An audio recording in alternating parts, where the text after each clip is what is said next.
Because the big question that I'm raising, is the Jet-Etihad deal then in the national interest or is it not in the national interest? That's the big question that we're raising tonight. Joining me now on my panel, and we'll raise all the big questions in a moment as to why this deal is being seen by some against the national interest, but by many that it is for the national interest. Subramanian Swamy of the Janata Party is the man who raised this initial objection against this deal. TSR Subramanian, former cabinet secretary, is with us. Kapil Kaul, CEO South Asia of Kappa, who looks closely at the aviation sector. Karma Paljor, who tracks it closely, is also with us. Captain Gopinath, former MD Air Deccan and entrepreneur, is with us. And Sanjay Jha, spokesperson of the Congress, is also joining us. Appreciate all of you joining us, but I'm going to, as I place all those big questions, and they'll come on your screen one by one on your on the lower side of your screen. Dr. Subramanian Swamy, today the Prime Minister in his letter has made it very clear that this deal has not even been cleared. It's still going through the regulatory process. Yet you went and jumped the gun. On May 29th, you made an accusation against the government that there were national security concerns being violated, that there was an alleged whiff of corruption, and you have gone for the government. Now, even before the deal is finally goes through the regulatory mechanism, you have raised the bogey of corruption. Are you in a sense targeting, some would say, dare I say, blackmailing this government? Well, you're intimidating the government. Well, it is the duty of the opposition to bring these things to public record.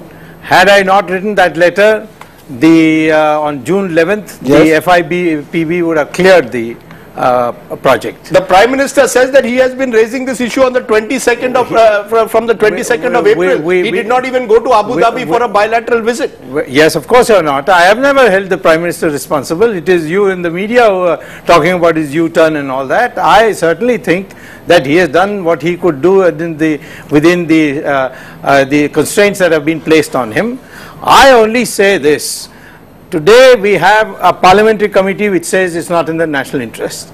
We have the operators in this yes, who are looking after passenger interests. They are saying it's not in the interest. Air India says it's not in our interest. Such a large spectrum of people are saying that it is not in our interest. Then the Prime Minister draws the attention of Mr. Ajit Singh to a intelligence joint intelligence committee prepared report on the impact of Middle Eastern airlines on Indian airlines and national security.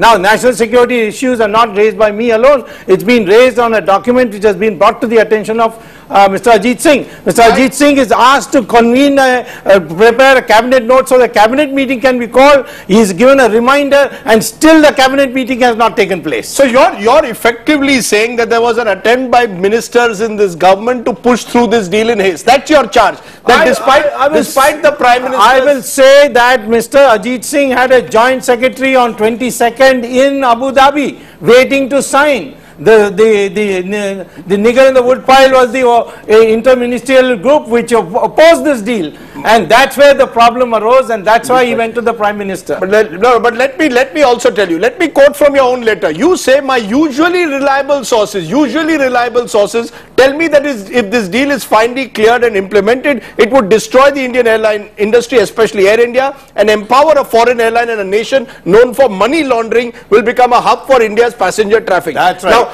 surely all these issues, as the Prime Minister's letter says, are being debated in a regulator. Well, it's not a question of debating. They are before the FIPB. Some of these issues are before SEBI. You are prejudging the entire issue. FIPB cleared Air Asia because there was no opposition at that time. Because of my letter, the FIPB could not clear it. No, that's why it got delayed. It seems to be suggesting as if Subramanian Swamy is the only one in this country that the regulators don't matter. Only you know what is right for India and what is not right for India. Well, I can always say what is right, and I have proved it by going to court on the 2G spectrum matter and so many other matters. I can tell you today this deal is much worse than any other deal we have signed so far. Okay, we will come to the specifics in a moment, but Sanjay Jha, respond to what you are hearing from Dr. Swamy, because the Prime Minister responds today in his letter by saying the allegations are factually incorrect and baseless. But he hasn't answered really some of the core issues, that the deal is fraught with national security concerns, that by providing a vastly enhanced seat capacity to Etihad just before the deal was inked through a bilateral service agreement, Etihad has been provided a sweetener. Now these are the concerns which have been raised not just by Dr. Swamy but by several others as well, MPs as well as committees. don't you think that the Prime Minister needs to answer these one by one rather than passing them up to the regulator, saying these matters are being discussed in other fora? Rajdeep, first and foremost, the press release issued by the PMO today addresses all the issues that have, I don't know how, become an issue of intense speculation in the media for the last couple of days in particular. Now, but let's address the facts. Number one, I mean, there are two aspects to the entire deal that we are talking about. The first is the equity investment made by Etihad Airways into Jet. Yes. Now, as we all know that, and your own graphics were pointing out very correctly, that when you have FDI in aviation sector, it was much needed given the state of the domestic aviation industry. Yes. The partner gains, I mean, in terms of new markets, you get capital, you get expertise, you get more passengers. Yes. So it makes a lot of business rational sense. Now, as far as, whether the control and the ownership issue, is there a way by which Etihad may be having a bigger say in the management, etc. is concerned, as you rightly pointed out, those issues are currently being looked at by SEBI, FIPB and a couple of other, kind of agencies. Swamy, Dr. Swamy is saying, Dr. Swamy seems to suggest that none of these bodies would have looked at these issues had he not red flagged them. Well, let me tell you, everyone is entitled to their own levels of arrogance. I don't want to comment on that. That's his personal insight, and God bless him. But coming down to the point of the second point of the hub issue, let me tell you, there's something that Ajit Singh has been repeatedly pointing out. Yes. And that's the truth. That end of day, this talk about the coincidence of the deal happening within a day of the equity deal being announced. Yes. Now, why would, if it's so easy for even a kindergarten person to say, hey, is there a correlation? Frankly speaking, the government could have said, well, do it 10 days or 2 weeks or 3 weeks later. I think let's not get into the cosmetics of the argument. The truth is, yes. and I've been hearing, I've been hearing Dr. Swamy say that on a panel discussion with me yesterday. Yes. The truth is, India cannot create Abu Dhabi as a hub, Rajdeep. A hub is created when there are hundreds of bilaterals. India giving any preferential status to Abu Dhabi doesn't make it an international hub. A Singapore or a Dubai or a Hong Kong haven't happened because of our counterparty arrangements. Hubs happen when you have great infrastructure, so you have a great tourist story, you have a... So you're saying... So nothing stops Dubai or Mumbai from getting a big hub anyway. Okay. So it's about understanding the global flow of increased international traffic and taking a pragmatic discussion. I'll come to my aviation experts in a moment because they are important to this debate. But Mr. Subramanian, first on the bureaucratic point. What am I to understand today when the Prime Minister or the PMO in his note says, yes, the deal is being reviewed, it is going through various regulatory authorities, we will bring it into the cabinet level. This after the group of ministers headed by Mr. Chidambaram and 3 senior ministers went through the deal, gave it its approval. Now today in the month of July, after the approval by the GOM, suddenly the Prime Minister saying we will take it to the cabinet. Is this Prime Minister simply playing safe to avoid a 2G-like situation emerging? Or is this Prime Minister simply indecisive and worried about the fallout of a deal like this? Is it indecision or is it running scared of a 2G-like situation? There are a very large number of issues in different dimensions. We are trying to compress them in a 5-10 minute kind of a debate. Let me make only 2 points here. One is the substance of the deal. Yes. There are 2-3 very important issues coming up there that it appears that we have shot first and then we take aim. We have done the deal. After that, we are discussing it here, what the contours of the deal are, etc. What is the implication on other airlines, what is the implication on airline industry, etc., etc. Having done that, we use a bilateral for our FDI policy without seeing the implication of what it means to the entire sector. Has this FDI killed all FDI in our airline industry is a question. So there are all kinds of questions there. But let me come back to let other experts talk about it. I don't want to pass a judgment on this. I have 2 concerns here. There is an interministerial group. Yes. However much you downgrade them, you put them sweep them under the carpet, they have got a point to make. What are those points? Has anyone looked at them? I looked at what you call very nobly the group of ministers. It's not a group of ministers, it's a sheet of paper. A group of ministers is something which is formally constituted by government or by cabinet committees. This is just a sheet of paper. And but then what is the point in having a group of ministers? The Prime Minister tells Mr. Chidambaram to go through the deal. You are making my point. You are making my point. Under the rules of business, any group of ministers, yes, the minutes have to be prepared by a permanent official of the government, by a permanent official. Now, leave that aside. that group of ministers gives 4 findings.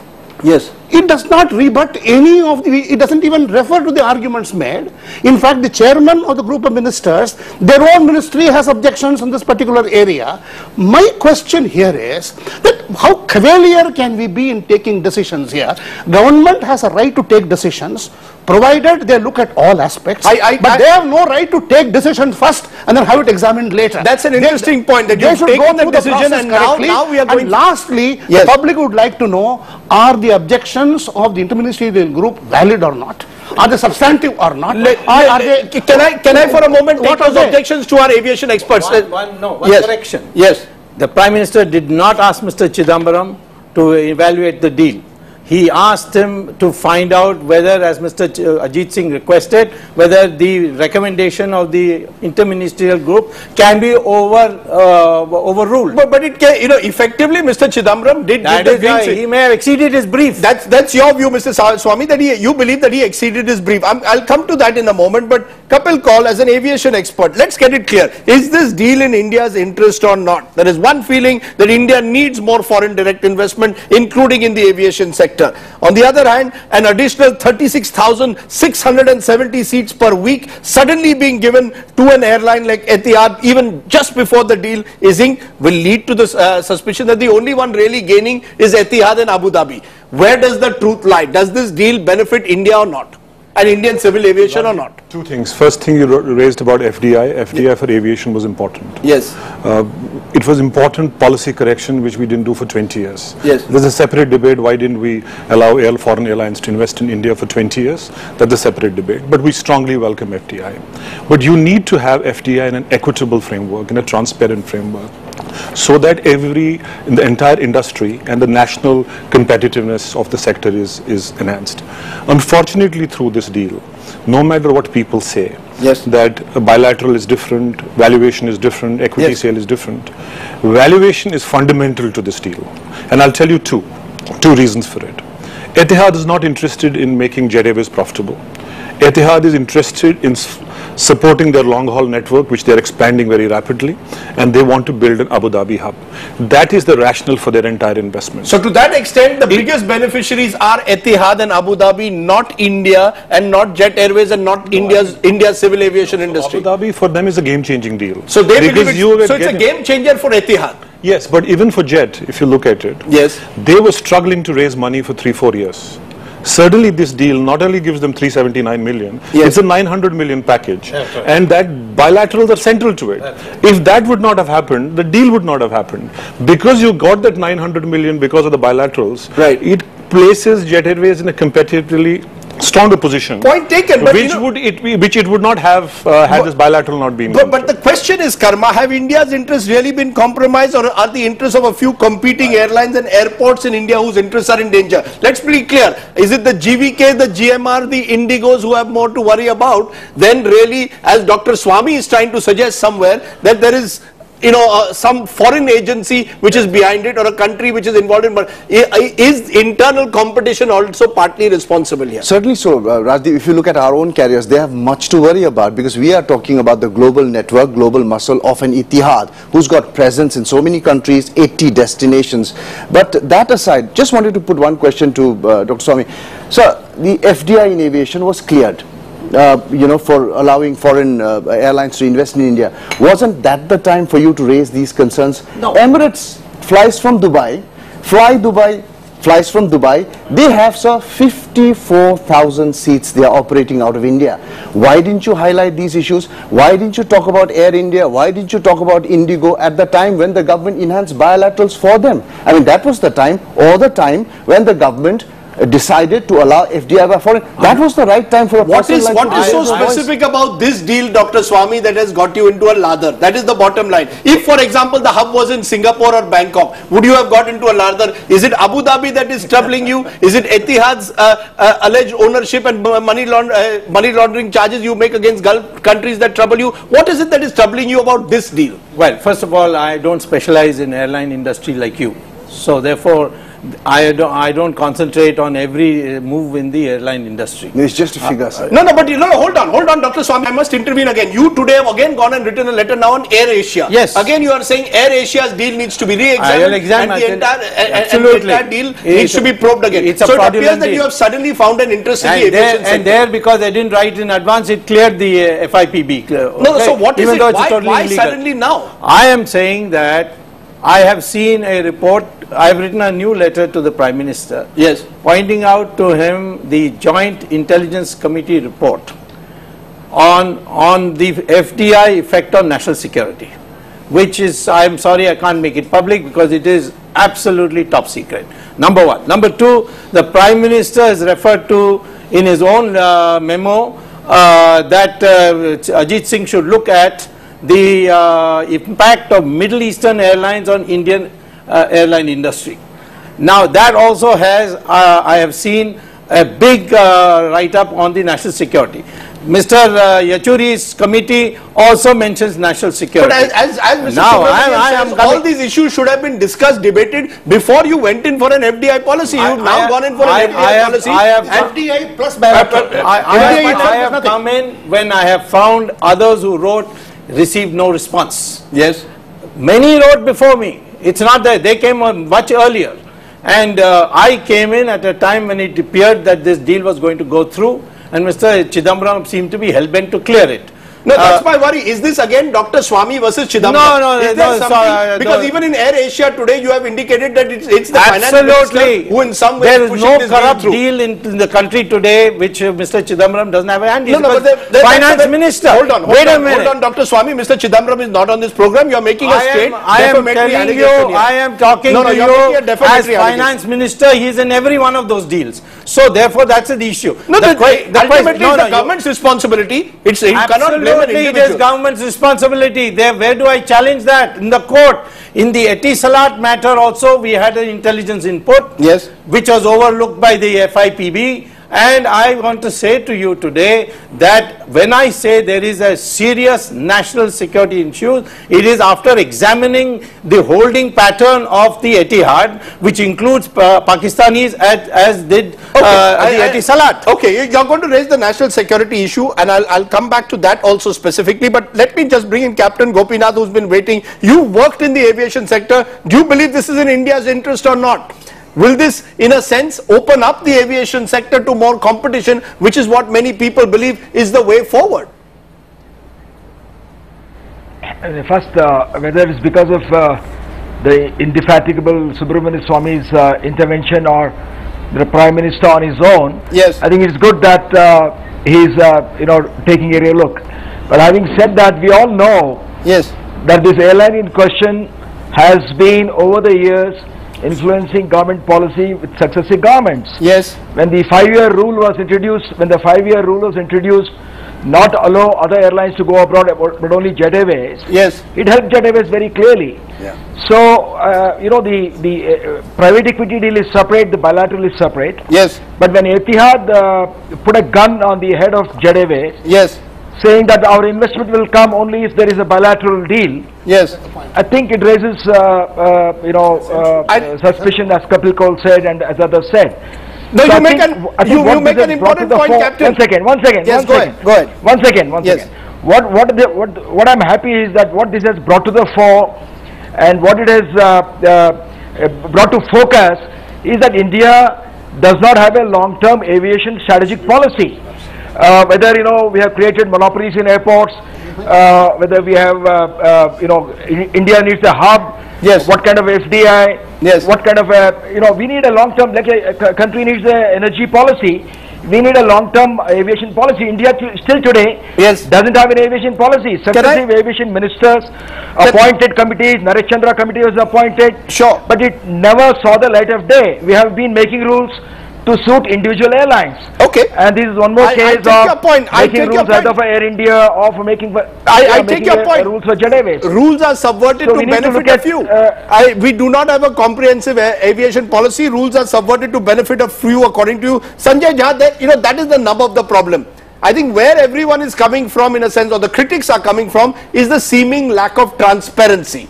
That you don't have a clear policy in mind, it becomes ad hoc, And then when a bilateral service agreement is sought to be joined to a private equity deal, the question is, there will be a sense that the government or someone in government has in a sense benefited a particular airline or an individual in a disproportionate manner. Would you concede? You said it's cosmetic when I asked you this earlier, but it's more than cosmetic. When a bilateral service agreement is signed as a sweetener before a private equity deal, there will be serious question marks raised. Rajdeep, while it is very good to hear a diverse opinion, I think we're missing the woods for the trees. What is the bottom line? Look at the bottom line. The airline penetration in India, given the fact that we are now one of the fastest developing economies in the world, yes, is still a very, very wretched and a low number. Yes. So we need, forget foreign traffic. I think we keep talking about foreign traffic, but India needs greater domestic business. You need viable businesses. Even today, no, you're not answering my question. I'm sorry, Sanjay. Sanjay, hold on. Sanjay, no one is denying that the aviation sector needs to expand, needs more competition. You're not answering my central question. Sure. When a bilateral service agreement that provides 300% more seats suddenly to one airline is inked just before a private equity deal is signed between that airline, it appears that that airline has been provided a sweetener. It appears that there is more to it than meets the eye. Do you concede that from that point of view, there will be questions that will be invariably raised? Rajiv, let me make a correction there. The bilateral deal is not between airlines, it's between governments. Yes. I think Ajit Singh has very clearly stated, 1 minute, it's between governments. But it benefits an airline. It benefits an airline. 1 minute. Let me answer. At the end of the day, thereafter, all the domestic airlines, all of them who fly to Abu Dhabi, etc., will have their own share of allocations based on what they foresee as part of their business forecast. Yes. Which is why the point I'm going to make that one of the criticisms against the hub that I don't know whether it's Mr. Swamy or the parliamentary panel, they have said that end of day Abu Dhabi or Etihad will get access to 23 or X number of airports, while India will have only one airport. But the truth is that, if you look at Singapore or Hong Kong, many other cities, or Dubai for that matter, these are single city destinations or single city states. Okay. So, there are dynamics involved with these exchanges of bilateral. And I will repeat the key point. You're not answering my central question. No, I'm sorry. You're not answering the central question. Has the government got the manner in which the government went through with this deal will lead to suspicion, will lead to questions being raised. These are not just for once Dr. Swamy raising them, but various authorities who have raised them at various levels. So I don't think that central question is still being answered at the moment. At the same time, Kapil, Air India will be the big loser is also a feeling that national interests somehow are to be identified, some believe, with Air India's interests. That over the years, so many lucrative routes, seats sharing bilaterals have been done with the Gulf countries in a manner that have worked against the interests of Air India. Should we be joining the interests of Air India with national interests? Or as the minister today told our reporter, that Air India has to compete in a cutthroat business? Rajdeep, I don't think bilaterals can be Air India specific. It has to be national interest specific. Because you don't have a policy framework, that's why this ad hocism is here. To support my point in what the gentleman from Congress was saying, that today there is a request from Singapore Airlines for bilaterals. Yes. Turkish Airlines is asking for maybe 0.6 points of call, more flights. So many carriers are asking for seats. When you single out one carrier and you refuse others, you will have to define a logic. You will have to give an answer. And this has been going on for a long time. I must tell you one thing. The CAG report of August 2011, which points out how agreements, Praful Patel at the time was the civil aviation minister, were heavily tilted in favor of the Gulf countries. The report said lucrative routes of Air India are being given away to other foreign carriers on bilateral agreements. So I am presuming that every successive civil aviation minister has used the bilateral service agreement to favor specific countries, possibly in the Gulf, possibly in other parts of the world. You're saying you need a policy. You need a policy framework because these are national assets. You must have a method of its allocation. Why Abu Dhabi? But that why not Singapore? Doesn't suit our minister. No, it doesn't suit the civil aviation minister to have a national policy. Why Abu Dhabi? Why not Singapore? Yes. Why not Turkey? Why not Cathay? Why not? Why are you not giving more seats to Qatar? That's number one. Yes. If our policy is to support the valuations of private airlines, yes, is it only going to be given to Jet? If Go Air and asks that I want a similar deal, based on that I will get a valuation which will suit me, are you going to do that? If tomorrow SpiceJet, which is looking at foreign investment, if they get a Middle East carrier and saying that I also need 20 points of call, if you give that, then I will invest in, that will enhance the valuation. Where would it end?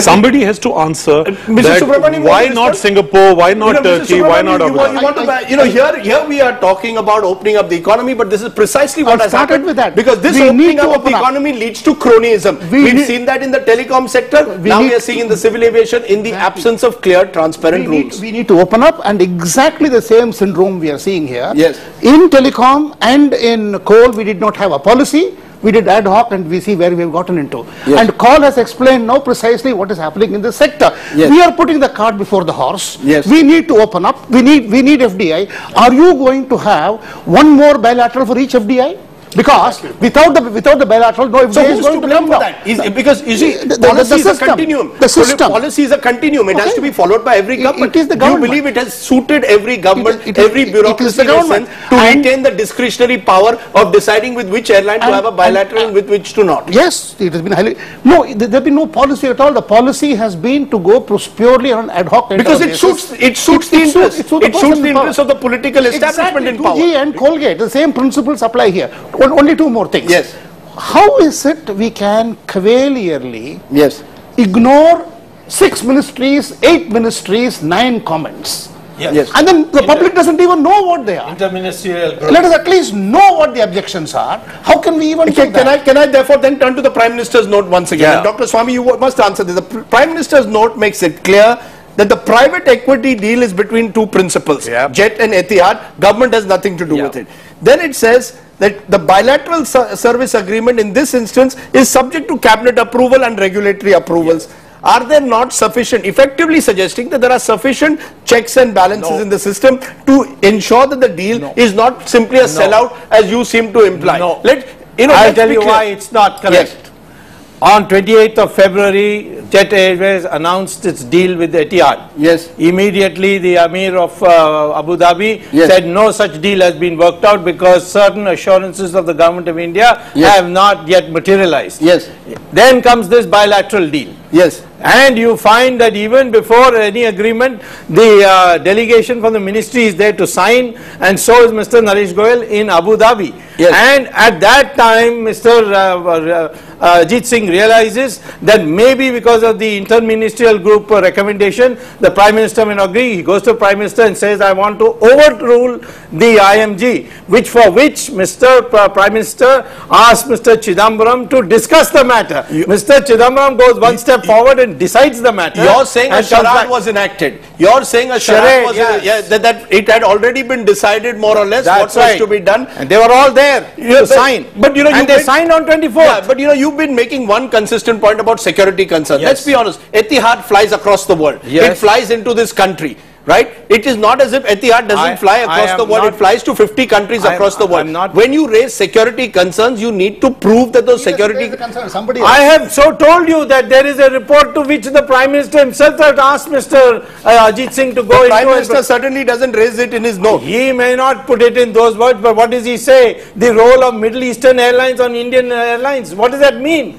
Then there is a joint intelligence committee report which I have referred to in my latest letter to the Prime Minister when it came to the question of Aircel Maxis deal, where the fact was hidden that the Aircel Maxis was owned to the extent of 35% by Saudi Telecom. That should have been brought up. No, we are coming to effectively countries then which operate out, carriers which operate out of Middle East will face the charge every time that Dr. Swamy is going to say. I asked him this question, that if tomorrow the same agreement had been struck with Singapore Airlines, would he have the same agreement with any country I am against. It's any country. But do you believe that Middle East countries are particularly vulnerable? So Mr. Swamy, in effect, we should not fly Emirates, we should not fly Dubai.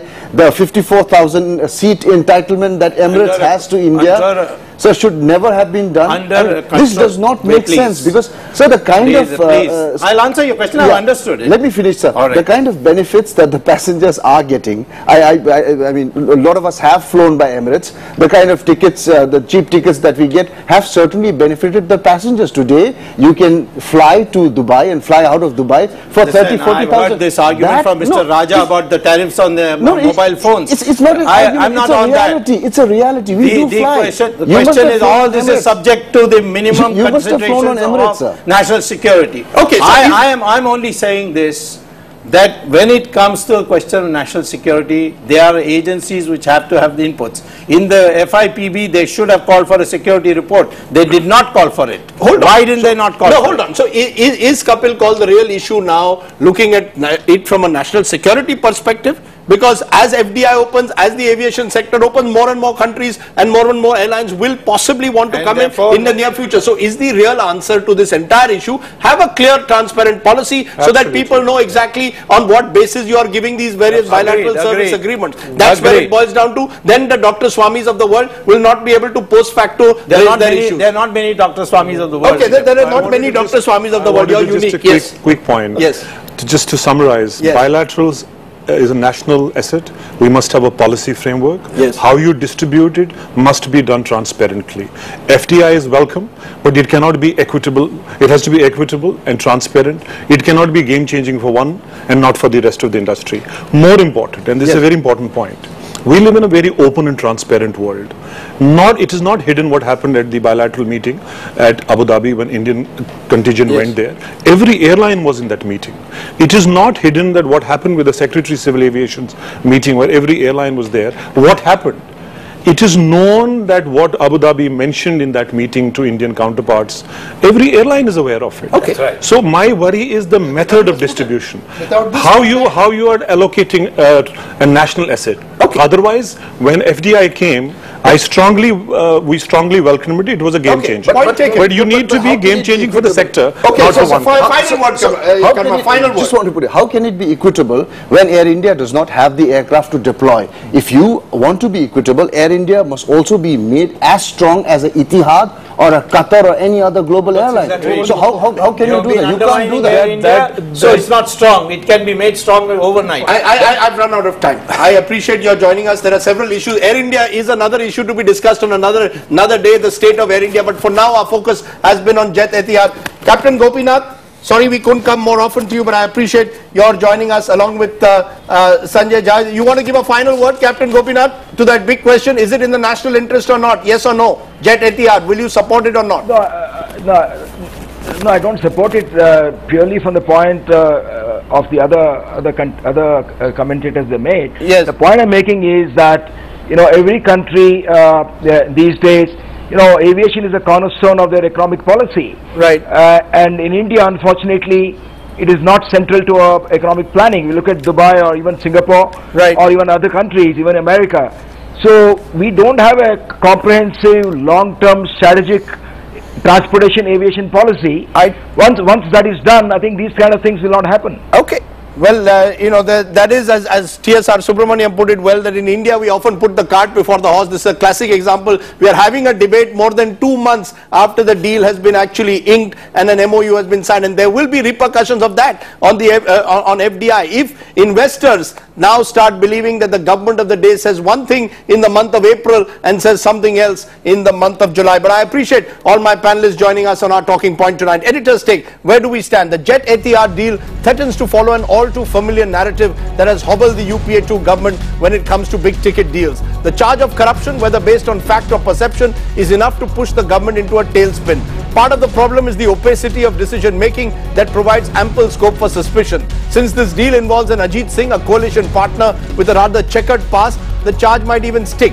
A stronger, more decisive political leadership would have stood up and explained its position with firmness and transparency. Instead, by taking refuge in bureaucratic speak, it leaves more questions than answers. Does the UPA government believe the Jet-Etihad deal and the bilateral air services agreement is in the national interest or not? By dithering, it only sends negative signals that maybe it has something to hide.